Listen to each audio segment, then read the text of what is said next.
ॐ स्थापकाय च धर्मस्य सर्वधर्मस्वरूपिणे अवतारवरिष्ठाय रामकृष्णाय ते नमः। আজকে যার আবির্ভাব তিথি রামকৃষ্ণ সংঘ, যেটার গোড়াপত্তন, যার শুভ সূচনা, যার নিষ্ঠা, নির্ভীকতা, প্রচেষ্টা, গুরু ভক্তির পরাকাষ্ঠা, তারই জীবন পাঠ এবং আলোচনা যথাসাধ্য হবে। তারই নাম শ্রীমৎ স্বামী রামকৃষ্ণানন্দজি মহারাজ। তার জন্ম স্বামীজির 6 মাস ছোট হবে, 6 মাস পরে 1863-তে তার জন্ম। সেটা হচ্ছে 13ই জুলাই, রবিবার। পিতা ছিল ঈশ্বরচন্দ্র শশীভূষণ, তার নিকনাম। ঈশ্বরচন্দ্র চক্রবর্তীর পুত্র হচ্ছে শশীভূষণ চক্রবর্তী, আর তার বড় ভাই হচ্ছে শারদানন্দের পিতা হচ্ছে গিরিশচন্দ্র চক্রবর্তী। তারা জেঠাতো ভাই, একই বংশের। ঠাকুর বলতেন ওরা দুজন ঋষিখ্রিস্টের, যীশুখ্রিস্ট বলতে পারতেন না, ঠাকুর বলতেন ঋষিখ্রিস্টের দলে তাদের দেখেছি। তাহলে ঋষিখ্রিস্ট বলতে যীশুখ্রিস্টের সময় তিনি এসেছিলেন যীশুখ্রিস্টের রূপে। তারই প্রচেষ্টা, তার নিষ্ঠা, গুরু ভক্তির যে নিদর্শন আমরা আজকে তুলে ধরার চেষ্টা করব আমরা। তো তার পিতা একজন নিষ্ঠাবান পণ্ডিত ছিলেন, ঈশ্বরচন্দ্র। তাদের জন্মস্থান ছিল হুগলি জেলার মায়াল ইছাপুর, একটা গ্রামের নাম। তারা ছিল বাপলি উপাধিধারী এই একটা সম্প্রদায় ব্রাহ্মণদের ভিতরে। তার বাবা ছিল যে পাইক পাড়ার রাজা ইন্দ্রনারায়ণ সিংহের সভাপণ্ডিত ছিলেন। রাজা তাহাকে গুরুর ন্যায় শ্রদ্ধা করতেন, আর তিনি যখন যে সাধনা করতেন তার যা কিছু দরকার হতো তিনি তাকে সাহায্য সহযোগিতা করতেন। আর শশীভূষণ চক্রবর্তীর মা খুব সরলা দেবী ছিল, সরল ছিলেন। তার নাম উল্লেখ নাই এখানে। তার মা ছিল খুব সুন্দর, এই গৌরবর্ণে, আর সেই গৌরবর্ণ রঙের শশী মহারাজও সেই বর্ণ রং পেয়েছেন। তো আমরা শ্রীরামকৃষ্ণের সান্নিধ্যে আসলো কি করে সেটা আমরা দেখছি। তিনি স্কুল প্রবেশিকা পাশ করার পরে ভালো রেজাল্ট করে শহরের দিকে আসলেন। তার জেঠার বাড়িতে কলকাতায় থাকতেন গিরিশচন্দ্র, শরৎচন্দ্র চক্রবর্তীর বাবা, স্বামী শারদানন্দের বাবা। সেখানে তিনি তাদের আশ্রয়ে পড়াশোনা শুরু করলেন একটা স্কুলে, সেটা মিশনারি স্কুল। তো যথাসময়ে ওই সেই আলবার্ট কলেজ হইতে FA পাশ করিয়া মেট্রোপলিটন কলেজে BA পড়েন। ছাত্র জীবনে শশী ও শরৎ ব্রাহ্ম সমাজে কেশব সেনের কাছে যেতেন এবং সেই সুবাদে কেশব সেনের ছেলেকেও তিনি পড়াতেন, মানে টিউশন, যেটা আমরা প্রাইভেট পড়ানো বলি। তো সেখানে যাতায়াত করতে করতে এরা ব্রাহ্ম ভক্ত হয়ে গেছিল। পরবর্তীকালে ইন্ডিয়ান মিরর পত্রিকায় শ্রীরামকৃষ্ণের সম্বন্ধে জানতে পারে সেই কালীপ্রসাদ চক্রবর্তী তাদের একজন বাল্যবন্ধু। তো তিনজনই আবার শ্রীরামকৃষ্ণের কাছে দক্ষিণেশ্বরে গেলেন। আর তাদের আবাসস্থান ছিল উত্তর কলকাতা, মানে যেটা আমরা বলি পুরন কলকাতাতে, সেখান থেকে দূর আছে অনেকটা দক্ষিণেশ্বর। সেখানে যাতায়াত শুরু করলেন, গেলেন। শ্রীরামকৃষ্ণের কথা শুনে তাদের ভালো লেগেছিল।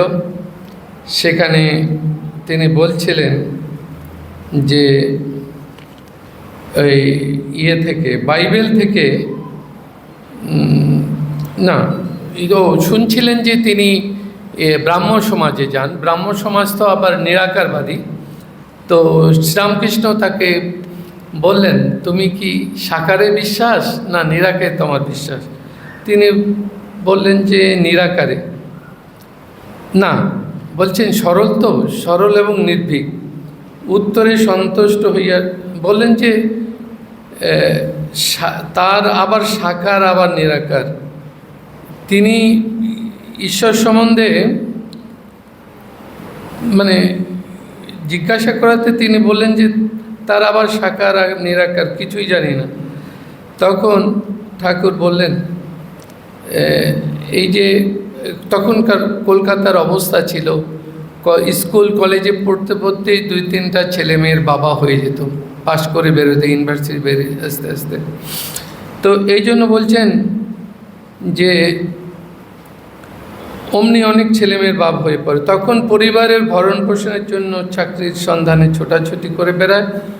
অমনি উপস্থিত শ্রোতাদের মধ্যে একজন বলিয়া উঠলেন, তাহলে কি মহাশয় বিয়ে করা অন্যায়? এটা কি ঈশ্বরের ইচ্ছার বিরুদ্ধ কাজ? গৃহে একখানি বাইবেল সংরক্ষিত ছিল ঠাকুরের বেডরুমে, এবং উহার এক অংশে চিহ্ন দেওয়া ছিল। এবার উত্তরটা আমরা পাব। পরমহংসদেব ওই প্রশ্নের উত্তরে পুস্তকখানি খুলিয়া চিহ্নিত অংশটি পাঠ করিতে বলিলেন। উহাতে লিখিত ছিল, অবিবাহিত ও বিধবাদিগকে আমি বলিতেছি যে বিবাহ না করাই ভালো। যেমন আমি নিজেই অকৃতদার রহিয়াছি, কিন্তু তাহারা যদি সংযম অবলম্বন না করিতে পারে তবে বিবাহ করাই ভালো। কারণ বাসনার আগুনে পুড়িয়া মরা অপেক্ষা বিবাহ করাই উত্তম। পাঠ শেষ হইলে পরমহংসদেব বুঝাইয়া দিলেন যে বিবাহই সর্বপ্রকার বন্ধনের মূল। জনৈক শ্রোতা পুনর্বার আপত্তি তুলিলেন, আপনি কি তাহলে বলতে চান যে বিয়ে করাটা ঈশ্বরের ইচ্ছা বিরুদ্ধ কাজ? বিয়ে না করলে সৃষ্টি থাকবে কি করে? শ্রীরামকৃষ্ণ সহস্যে উত্তর দিলেন, তার জন্য তোমায় ভাবতে হবে না। যারা বিয়ে করতে চায় তারা করবে বই কি। ও আমাদের মধ্যে একটা কথা হয়ে গেল ভক্তদের ভিতরে। তো এখানেই ঠাকুর বলছেন, যা বললাম লেজা মোড়া বাদ দিয়ে নাও। এখন যার যেটা দরকার, লেজা খাবে না মোড়ো খাবে, এখন না মাঝখানে খাবে, সেটা করে নেবে। বিদায়কালে ঠাকুর, শশী প্রভৃতিকে 3জন ছিল, বলছে আবার এসো, কিন্তু একা একা। ধর্মের সাধন গোপনীয়। প্রথম দিনেই ঠাকুর শশীর মন জয় করিয়া লইলেন। এই আকর্ষণের ফলে তিনি কলেজের ছুটির দিনে দক্ষিণেশ্বরে যাইয়া ঠাকুরের কথামৃত পান করিতে লাগিলেন। প্রথমত তিনি অনেক কথা বলিতেন, কিন্তু অতঃপর যুবক মনে বহু সন্দেহ উঠিলেও এবং সন্দেহ নিরসনের জন্য দক্ষিণেশ্বরে গেলেও ঠাকুরকে ভগবত প্রসঙ্গে নিমগ্ন ও ভক্ত পরিবেষ্টিত দেখিয়া আর বিশেষ বাক্যস্ফূর্তি হইত না। তাহাকে দেখলেই ঠাকুর বলিতেন, বসো বসো। তিনিও বলতেন, কিন্তু আশ্চর্যের বিষয় এই যে ওইভাবে বসিয়া থাকিতে থাকিতেই মনের সংশয় বিদরিত হইয়া তৎস্থলে অপূর্ব শান্তি বিরাজ করিত। ক্রমে সুযোগ বুঝিয়া ঠাকুর তাহার নিকট স্বীয় স্বরূপ প্রকটিত করিয়া তাহার হৃদয় মন চিরতরে এক উচ্চতর স্তরে তুলিয়া লইলেন। একদিন বস্তু বিশেষের সন্ধানে শশী দ্রুতপদে ঠাকুরের কক্ষ অতিক্রম করিয়া যাইতেছেন। এমন সময় ঠাকুর বলিয়া উঠিলেন, তুই যাকে চাস সে এই, সে এই, সে এই। চকিত শশীর দৃষ্টি সন্দেহ বস্তু হইতে সদানন্দময় ঠাকুরের প্রতি আকৃষ্ট হইল। তিনি বুঝিলেন ঠাকুরেই জীবনের একমাত্র গৃহবস্তু, আর সব অনুসন্ধান এই বৃহৎ অনুসন্ধানেরই রূপায়ণ মাত্র। এখন দক্ষিণেশ্বর যাতায়াত করতে লাগলেন, নরেন্দ্রাদির সঙ্গে পরিচয় হলেন। তারপরে তাদের সেবা ভাব, যে শ্রীরামকৃষ্ণের যে সেবকের চূড়ামণি, আমরা তাদের শ্রীরামকৃষ্ণের প্রতি তার যে কতটুকু আধিপত্য ছিল তা আমরা একটু পড়ে শোনাচ্ছি। এমন দিনও গেছে তখন সকাল থেকে বিকাল 4-5টা পর্যন্ত জপ ধ্যান চলছে। শশী অনেকক্ষণ খাবার নিয়ে দাঁড়িয়ে থেকে শেষে টেনে হিঁচড়ে আমাদের জপ ধ্যান থেকে তুলে দিত। আহা, শশীর কি নিষ্ঠায় দেখেছি। খরচের অনটনের জন্য কখনো মঠ তুলে দিতে লাফালাফি করতুম শশীকে, কিন্তু কিছুতেই ওই বিষয়ে রাজি করতে পারতুম না। শশী আমাদের মঠের সেন্ট্রাল ফিগার বলে জানবি। এটা কে বলছেন? আচার্য স্বামী বিবেকানন্দ মহারাজ, যিনি সঙ্ঘের নেতৃত্ব দিয়েছেন, যার ভালোবাসায় আজকে এই যে আমরা এখানে 16 জন পার্ষদকে তিনি ঐক্যবদ্ধ করে এই পথ চলা রামকৃষ্ণ সঙ্ঘের। তো এর ভিতরেই গুরুর অসুস্থতা, আবার তখন তারা যুবক, সেবা, পড়াশোনা, বিয়ে পড়ছেন, আবার গুরুর সেবা। অন্যরা প্রতিবেশীরা বলতো, আরে আগে পড়াশোনা পরীক্ষাটা দিয়ে নে, তারপরে গুরু সেবা করবি। তো বলছে গুরু সেবা, আমি কি বাঁচবো ততদিন? তার ভিতরে সেই যে কি বৈরাগ্যের আগুন জ্বলে উঠেছে। সেই জন্য বলছেন যে গুরুর প্রতি নিষ্ঠা শশী মহারাজকে তার জীবন চরিত আলোচনা বা না পড়লে আমরা এরকম দৃষ্টান্ত পাব না। তো শশী মহারাজের অধিকার দিকপাল ছিলেন, মানে দক্ষিণ ভারতে। আজকে কিন্তু দক্ষিণ ভারতে শশী মহারাজকে নিয়ে ঠাকুরের জন্মতিথি আমরা যেমন বাংলাতে করি, অন্যান্য প্রদেশে করি, শশী মহারাজকে নিয়ে সেই দক্ষিণ ভারতে খুব তুলকালাম চলছে ওদিকে, তার বড় করে উৎসবাদি। শশী মহারাজের মাদ্রাজের যে এত গোড়ামি, শূদ্ররা থুতু ফেলবার জন্য হাতে ভার নিয়ে তবে রাস্তায় বেরোয়, তাদের দেশে এমন গোড়ামি তিনি সেই দেশের ব্রাহ্মণকে দিয়ে শূদ্রের পরিবেশন প্রীতির সহিত করাইয়াছেন। এই যেমন খিচুড়ি মহোৎসব হতো, সেখানে ওই যে সৈপাল হরিজন যাতে আমরা বলি, তাদের নিয়ে এসে পরিবেশন করাতে। আমরা ওইখানে করি, কারণ স্বামীজি বলছেন সর্বং খলুদং ব্রহ্ম, সবই ব্রহ্ম। আমাদের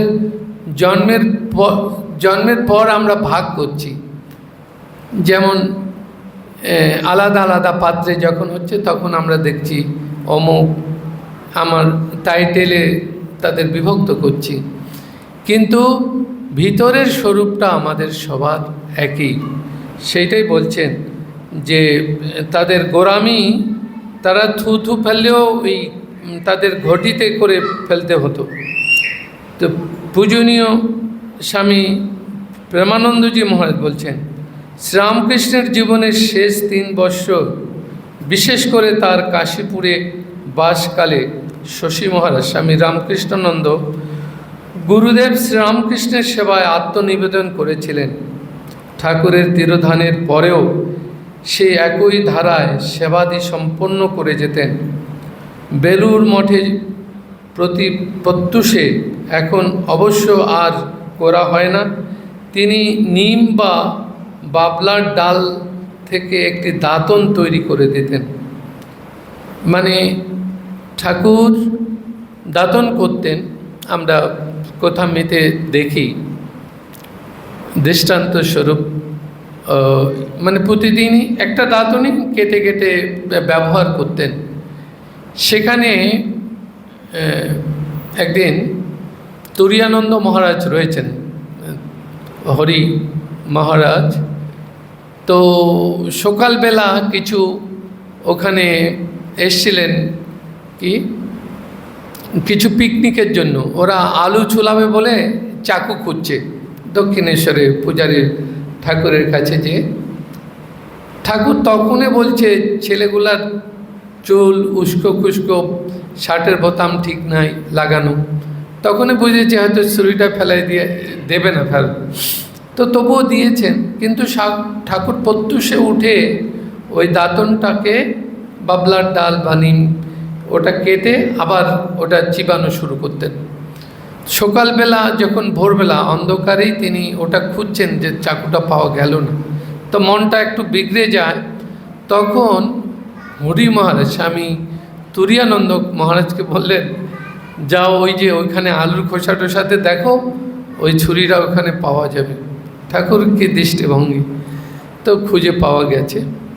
যে তো এইরকম ঠাকুরের জীবদ্দশায় যেরকম আমরা দাঁতন ইউজ করেছি, তো ছোট এই ছাত্ররা হয়তো করেনি, দাঁতন খুব মিহি মিহি করে চিবাই, তারপরে আমরা দাঁত করি। সেই রকম শশী মহারাজ থেতায় থেতায় দিয়ে একদম মিহি করতেন। তো একদিন ঠাকুরের বরাহনগর মঠেই যখন আমাদের এখানে বিরজানন্দ মহারাজ, কালী মহারাজ, তো উনি একদিন হয়তো দাঁতন তার থেতে দেওয়ার কথা ছিল, কিন্তু উনি ঠিক রকম থেতায় দেয়নি, তো মোটা মোটা ছিল। ঠাকুর বলছে, তুই আজ ঠাকুরের আমার দাঁতে রক্ত বাইর করেছিস, তোরে আজকে শেষ করব। তো এরকম ভয়ে লুকাই গেছে। এইরকম তার সেবা ভাব ছিল ঠাকুরের প্রতি। ঠাকুরের যেন এদিক ওদিক হলে তার একটু কষ্ট হতো বা রাগ হতো, নিজের প্রতি, নিজের জন্য নয়। যেমনটি শ্রীরামকৃষ্ণ তার জীবৎকালে ব্যবহার করতেন, দাঁতনটি থেতলে ঠিক তেমনি নরম করে দিতেন। শ্রীরামকৃষ্ণ তার জীবিতকালে যা যা পছন্দ করিতেন, তিনি সে সকল দ্রব্যই গুরু সেবার নিবেদন করিতেন। অনেক রকম ফুল দেওয়া হতো। শ্রীরামকৃষ্ণ চাঁপা, কেতকী প্রভৃতি কোড়া গন্ধের ফুল পছন্দ করতেন না। অনেক সময় আমরা খুব সুগন্ধি, এটা উনি পছন্দ করতেন না। তিনি পছন্দ করতেন কোমল গন্ধের ফুল, মৃদু গন্ধ আছে।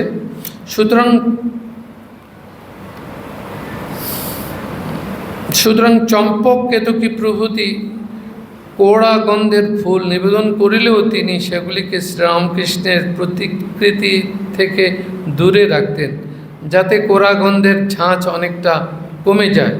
সকালবেলা স্নানের পর শ্রীরামকৃষ্ণ গত রাতে ভেজানো ছোলা খোসা ছাড়িয়ে আদা নুন দিয়ে খেতেন। আজ পর্যন্ত সেই ভোগ বেলুড়ে ও মাদ্রাজ মঠে নিবেদন করা হয়। কিন্তু বৃহস্পতিবার তিনি আদা খেতেন না, কারণ বাংলাদেশে ওইরূপ রীতি প্রচলন ছিল। সে কারণে সেদিন আদার বদলে গোলমরিচ দেওয়া হতো। এখনও ওই নিয়ম অনুসরণ করা হচ্ছে। শ্রীরামকৃষ্ণ তার জীবনের প্রায় অন্তে গলায় ক্যান্সার রোগের জন্য কোনো শক্ত খাবার খেতে পারতেন না। তিনি সুজির পায়েস জাতীয় তরল পথ্য খেতেন। বেলুড়ে, মাদ্রাজে ও রামকৃষ্ণ সংঘের আরও কয়েকটি কেন্দ্রে আজও সুজির পায়েস ভোগ দেওয়া হয়, আমাদের এখানেও দেওয়া হয়। এই সমস্ত পূজা পদ্ধতির সব কিছুর প্রবর্তক স্বামী রামকৃষ্ণানন্দ। তিনি নিজে কাশীপুর বাগানে 24 ঘন্টা ধরে যেভাবে সেবা করেতেন, সেই সেবার ধারাই অনুসরণ করতেন। পরবর্তীকালেও তিনি ঠাকুরের ভোগ রান্না করতেন। প্রথমে তৈরি করতেন চাটনি, পায়েস প্রভৃতি, যেগুলি খুব ঠান্ডা অবস্থায় নিবেদন করতে হয়। আর ভাত, ডাল, তরকারি যেগুলি গরম গরম পরিবেশন করতে হয়, সেগুলি শেষকালে রান্না করতেন এবং সঙ্গে সঙ্গে ভোগ নিবেদন করতেন। তিনি একসঙ্গে সব লুচি তৈরি করতেন না, একটি একটি করে লুচি ভেজে ঠাকুরকে গরম গরম লুচি খাওয়াতেন। তিনি এমনি আন্তরিকভাবে ঠাকুরের সেবা করতেন। গভীর রাতে যখন তিনি খুব গরম অনুভব করতেন, তৃষ্ণার্ত বোধ করতেন, তিনি ঠাকুরের ঘরে চলে যেতেন। শয়ন ঘরের জানলা খুলে দিতেন, এক গ্লাস জল খেতে দিতেন এবং সারা রাত ধরে ঠাকুরকে পাখার বাতাস করতেন। তার পূজা অনুষ্ঠানে বিধি কিছু ছিল না, কিন্তু তা ছিল অনন্য স্বতন্ত্র। তিনি সর্বক্ষণে অনুভব করতেন শ্রীরামকৃষ্ণের উপস্থিতি এবং সেবাকরণে পূজার পূর্বে ধ্যান, জপ ইত্যাদি প্রয়োজন বোধ করতেন না। কি সকালে কি সন্ধ্যায় তিনি সরাসরি পূজা আরম্ভ করিতেন। একবার মাদ্রাজ মঠে শ্রীরামকৃষ্ণের জন্মোৎসব করবেন শশী মহারাজ। অনেক কষ্টে অর্থ সংগ্রহ করেছেন। তার খুব ইচ্ছে হলো এই উপলক্ষে নরনারায়ণ সেবার ব্যবস্থা করবেন, কিন্তু শেষ পর্যন্ত নরনারায়ণ সেবা করার মতো অর্থের ব্যবস্থা কিছুতেই হলো না। শশী মহারাজ একটা ভয়ঙ্কর যন্ত্রণা অনুভব করতে থাকেন স্বীয় অন্তরে। ঠাকুরের জন্মতিথিতে নরনারায়ণ সেবা হবে না, এই কি তবে শ্রীরামকৃষ্ণের ইচ্ছা? সারা রাত তাঁর চোখে ঘুম নেই। খাঁচায় আটক সিংহের মতো তিনি মঠের বারান্দায় দ্রুত পায়চারি করতে থাকেন আর বারবার শ্রীরামকৃষ্ণের প্রতিকৃতির দিকে তাকিয়ে ক্ষোভে দুঃখে অস্থির হয়ে ওঠেন। এমন সময় অন্য একজন সন্ন্যাসীর ঘুম ভেঙে গেছে, কিন্তু ওই অবস্থায় শশী মহারাজকে দেখে বুঝলেন শ্রীরামকৃষ্ণের রামকৃষ্ণানন্দ ঠাকুরের কাছে জানাচ্ছেন নিজে ক্ষোভ, দুঃখ, বেদনার কথা। তিনি আর কাছে যেতে সাহস করলেন না। পরদিন প্রভাতেই জনৈক দরদি অনুরাগী মঠে এসে হাজির। তাকে দেখে শশী মহারাজ একটু অবাকই হলেন। ইনি তো এরকম সময় কখনো আসেন না। তিনি সেই অনুরাগী ভদ্রলোককে প্রশ্ন করিলেন, কি ব্যাপার এত সকালে? ভদ্রলোক বলিলেন, আমি এবার শ্রীরামকৃষ্ণের জন্মতিথি উৎসব এবং নরনারায়ণ সেবার জন্য কিছু অর্থ দিতে চাই। তিনি বললেন, বটে, কিছু অর্থ? আসলে দিলেন প্রচুর অর্থ। ফলে উৎসব খুব ভালোভাবে সম্পন্ন হয়ে গেল। শশী মহারাজ গিয়ে দাঁড়ালেন শ্রীরামকৃষ্ণের সামনে। তাঁর দু চোখ অবিরাম জলের ধারা। ঠাকুরকে বললেন তিনি, তুমি তো তোমার সব কাজ করে দিচ্ছ, তাহলে আমরা কি করব? প্রশ্ন করলেন ঠাকুরকে। স্বামী বিবেকানন্দ মাদ্রাজিদের বলেছিলেন, আনুষ্ঠানিকতায় তোমাদের হারাতে পারবে এমন একজন মানুষকে তোমাদের কাছে পাঠাচ্ছি। 1905 সালে শশী মহারাজ রেঙ্গুনে যান। সেখানে ঠাকুরের পূজার জন্য চাপা ফুল জোগাড় করতে 3-4 মাইল পথ হেঁটেছিলেন।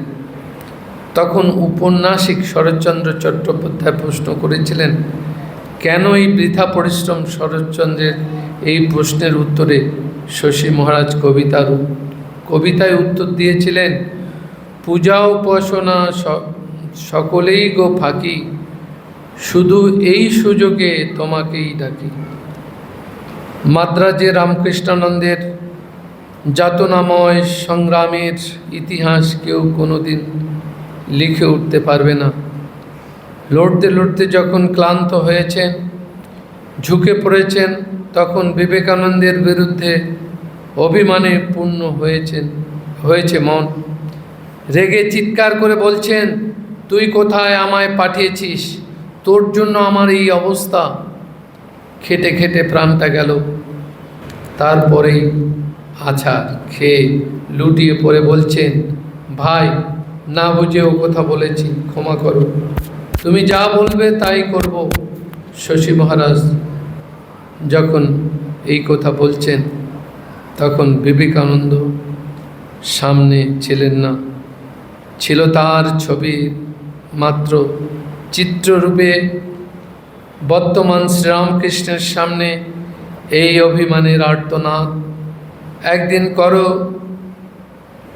একদিন কার জানতে ঘর্মাক্ত কলেবরে উঠে ফিরিয়া দেখিলেন ঠাকুরকে ভোগ দিবার মতো কিছু নাই। তখন গায়ের কাপড় খুলিয়া ফেলিয়া বন্ধ দ্বার গৃহে রুদ্র অভিমানে পুরুষ সিংহ পদচারণ করিতে করিতে ঠাকুরকে বলিলেন, পরীক্ষা হচ্ছে, আমি তোমায় সমুদ্র তীর থেকে বালি এনে ভোগ দেব, আর তাই প্রসাদ পাব। পেটে নিতে না চায়, আঙ্গুল ঠেলে সে প্রসাদ গলায় ঢোকাব। শ্রী শ্রী মায়ের প্রতি ছিল ভক্তি অপরিসীম। শ্রী শ্রী মায়ের সেবার জন্য তিনি নিজের জীবন তুচ্ছ করতে পারতেন ও করেছেন। একবার পুরী থেকে শ্রীমা মাদ্রাজে এলেন। তখন গ্রীষ্মকাল। মাদ্রাজ রামকৃষ্ণ মঠের প্রতিষ্ঠাতা ও অধ্যক্ষ হলেন শশী মহারাজ।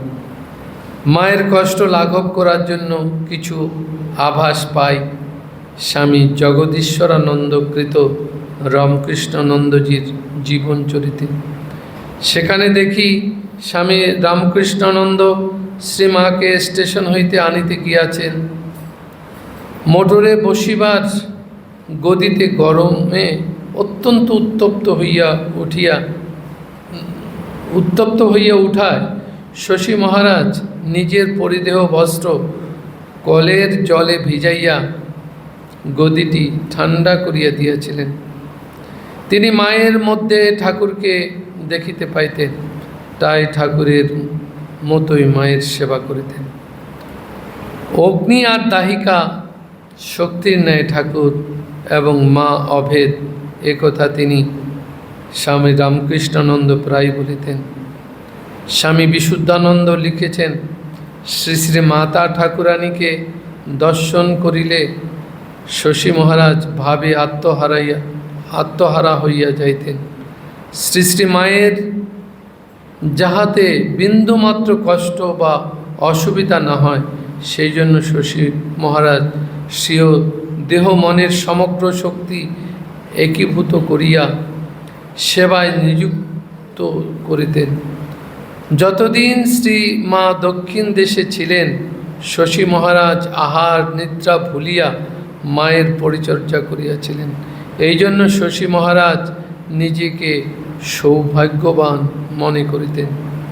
আরেকবার ব্যাঙ্গালোরে শশী মহারাজ শ্রী মায়ের চরণে মাথা রেখে শ্রী শ্রী চণ্ডীর স্তব আবৃত্তি করিয়াছিলেন। স্বামী গম্ভীরানন্দ বলেছিলেন, শ্রীমা যখন ব্যাঙ্গালোরে গিয়াছিলেন সেই সময় একদিন সন্ধ্যার কিছু আগে শ্রীমা অপর দুই একজনের সাথে সেই টিলায় উঠে আপন মনে সূর্যাস্ত দেখছিলেন। শশী মহারাজ তা শুনে কেমন বিহব্বল চিত্তে বলিয়া উঠিলেন, মা পর্বতবাসিনী হয়েছেন? ব্যাঙ্গালোরে গেলে আপনারা দেখবেন, ব্যাঙ্গালোর আশ্রমে একটা পাহাড় আছে, ওখানে মায়ের একটা ওখানে তো জপ ধ্যান করেছেন এবং সমাধিস্থ হয়েছিলেন। ওটা একটা মায়ের মন্দিরের মতো আছে। বলিয়াই ত্বরান্বিত হইয়া ওই দিকে অগ্রসর হইলেন। রামকৃষ্ণানন্দজি স্থূল শরীর, দ্রুত চলিতে পারেন না, আবার ওইটুকু পাহাড় উঠতেই হাঁপাইতে লাগলেন, কিন্তু তখন তাহার সেদিকে ভ্রুক্ষেপ নেই।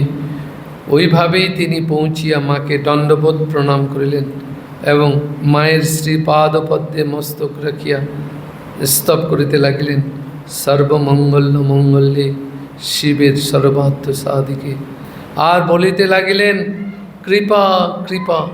শ্রীমা তাহার মাথায় হাত বুলাইয়া যেন অবোধ সন্তানকে শান্ত করিতে লাগিলেন। ক্রমে রামকৃষ্ণানন্দজি প্রকৃতস্থ হইয়া তাঁর এই ধরাধামের মানব শরীর তথা স্থূল শরীর ত্যাগ করিয়া সূক্ষ্মরূপে শ্রী শ্রী ঠাকুর মায়ের চরণ আঁকড়াইয়া ধরিয়া রহিল।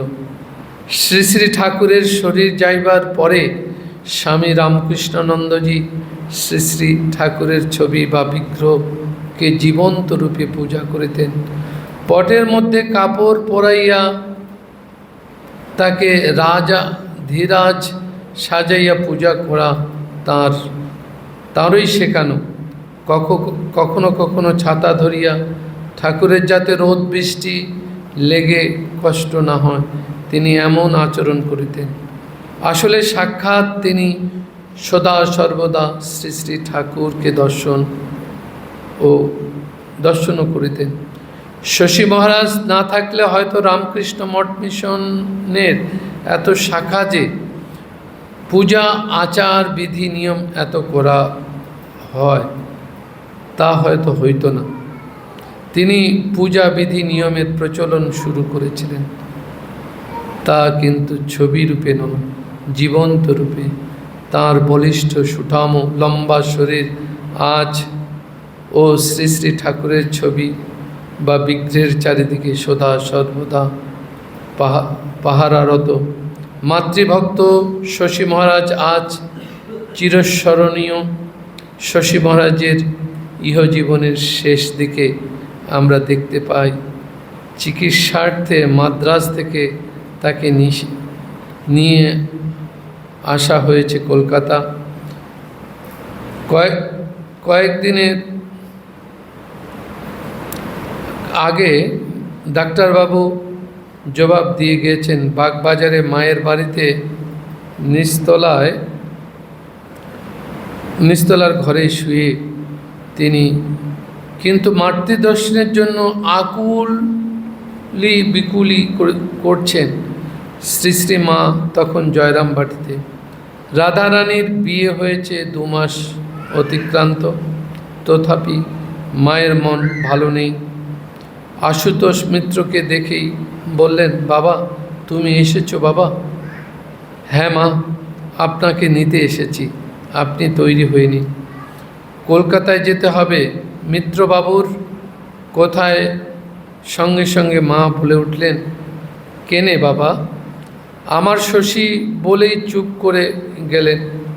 অশ্রুসিক্ত হয়ে উঠল তাঁর চোখ দুটি।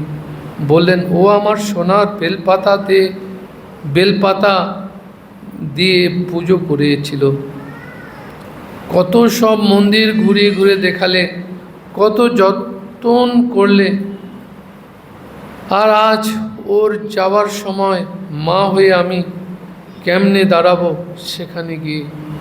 তার উপর ওই বাড়িতে সকলেই গিয়ে উঠল, ভালো লাগবে না, আমি যেতে পারবো নি বাবা, তুমি ফিরে যাও। ফিরে এলেন আশুতোষবাবু। এদিকে অন্তিম শয্যায় শশী মহারাজের চোখে জল। মা, মাগো তুমি আসবে না মা? বড় যে দেখতে ইচ্ছা করছে, তোমায় না দেখে আমি তো যেতে পারছি না। তোমার সেই লাল পেরে শাড়ি, কপালে বড় করে সিঁদুরের টিপ, আহা একেবারেই জ্যান্ত দুর্গা। কম্পিত স্বরে করুণ মিনতি করতে থাকেন, মা একটি বার আসুন না মা। ছেলের আকুতিতে মায়ের মন ওদিকে আনচান করতে থাকে। ঠাকুরের পটের দিকে চেয়ে বললেন, ও ঠাকুর, শশী আমারে দেখতে চাইছে। ওরে দেখা না দিলে সে যে আপনার কাছে যেতে পারছিনি। আমায় আদেশ করুন ঠাকুর। একটু পরে ধ্যানমগ্না হয়ে গেলেন মা। দু চোখ বেয়ে নেমে এলো অশ্রুধারা। মাতৃগত প্রাণ, সন্তানের মাতৃ ভাব অনুযায়ী গিরিশবাবু যে গানখানি লিখেছিলেন, সেটি শুনতে শুনতে শশী মহারাজ দিব্য দৃষ্টিতে দেখলেন মা তাঁর সম্মুখে দাঁড়িয়ে। করজোরে প্রণাম নিবেদন করে বললেন, মা আপনি এসেছেন, আহা কি যে শান্তি, আমাকে ঘুম পাড়িয়ে দিন না মা। আমার যে বড় ঘুম পেয়েছে। ছেলের মাথায় হাত রাখলেন মা। ঘুমো না বাবা, এবার তুমি শান্তিতে ঘুমো। ঠাকুরের কাছে প্রার্থনা জানাতে লাগলেন, ও ঠাকুর আপনি ওরে কোলে তুলে নিন। বাছা যে আমার ক্লান্ত, ওরে একটু শান্তি দিন ঠাকুর। মায়ের পবিত্র পরশে ধন্য হয়ে চিরনিদ্রায় চলে গেলেন শশী মহারাজ। জয়রামবাটিতে মায়ের স্থূল শরীরে মৃদু কম্পন লক্ষিত হল। ধ্যান থেকে বুদ্ধিত হলেন মা। সূক্ষ্ম শরীরের দর্শন দিয়ে সন্তানের অন্তিম ইচ্ছা পূর্ণ করলেন করুণাময়ী। নানা তীর্থাদি ভ্রমণ না করে এক জায়গায় বসে ঠাকুরের কাজ নিয়ে থাকলেও যে ধর্ম লাভ হয়, শশী মহারাজের জীবন থেকে আজ এটি আমাদের বিশেষ করে শেখার বিষয়। কাশী পর্যন্ত যাননি, রামেশ্বর প্রভৃতি তীর্থাদিতে যে কয়েকবার গিয়েছেন, তা যে তার নিজের এসব তীর্থ দেখার ইচ্ছে থেকে তা নয়। তবে শ্রী শ্রী মহারাজ, শ্রী শ্রী মা এদের দেখানোর জন্য তারা যখন মাদ্রাজে গিয়েছিলেন, মাদ্রাজে শশী মহারাজ অধিকাংশ সময় নিজেই ঠাকুর সেবা করতেন। তার চালচলন ব্যবহার দেখে মনে হতো বাস্তবিকই প্রত্যক্ষ ঠাকুরের সঙ্গে ব্যবহার করছেন। একবার রাত্রি ঠাকুরের শীতল দেওয়া কিছুই ছিল না। তিনি ইজি চেয়ারে বসে আছেন। রুদ্র মহারাজ স্বামী ধ্যানানন্দ বললেন, কি হবে? তিনি বললেন, আচ্ছা দেখাই যাক না। অবশেষে রাত প্রায় 9টার সময় একজন স্টুডেন্ট ময়দা, ঘি, নারিকেল, চিনি প্রভৃতি নিয়ে উপস্থিত। মাঝে মাঝে তিনি ঠাকুরের উপরে রাগ অভিমানও করতেন। কখনো বা রাগ করে বলতেন, তুমি কেন এত কষ্ট দিচ্ছ আমাকে? অমুককে ব্যবহার করলো বা অমুক কথা বলল, তার জন্য তো সে দায়ী নয়। তোমারই তো এসব কাজ। যদি কেউ শ্রীরামকৃষ্ণ নির্দেশিত পথানুসরণে ঠিক নিজেকে নিয়োজিত করে, তবে তিনি নিশ্চয়ই তাকে তৎক্ষণাৎ উদ্ধার করবেন। কিন্তু সেরকম লোক সংখ্যা এত কম যে তার প্রায় কেউ করতে পারে না বলেই চলে। কারণ প্রত্যেক লোককেই কম বেশি অভিমান। ভগবান সর্বশক্তিমান এবং অনন্ত করুণাময়। আমি তার সন্তান, এবং তিনি আমাকে দেখবেন, এই আমার কোনো ভয় নেই। তমেব মাতা চ পিতা তমেব, তমেব বন্ধু সখা তমেব, তমেব বিদ্যা দ্রবিণং তমেব, তমেব সর্বং মম দেব দেব। অর্থাৎ হে আমার দেবাদিদেব, তুমি আমার জননী, তুমি আমার পিতা, তুমি আমার বন্ধু, তুমি আমার সখা, তুমি আমার বিদ্যা, তুমি আমার সম্পদ, তুমি আমার সর্বস্ব। আর জানবে শ্রীরামকৃষ্ণ হচ্ছেন এই সবগুলি। আমরা জয় দিয়ে শেষ করছি। জয় শ্রী গুরু মহারাজ জি কি জয়, জয় মহামাই কি জয়, जय स्वामी जी महाराज जी की जय, जय स्वामी रामकृष्णानंद महाराज जी की जय।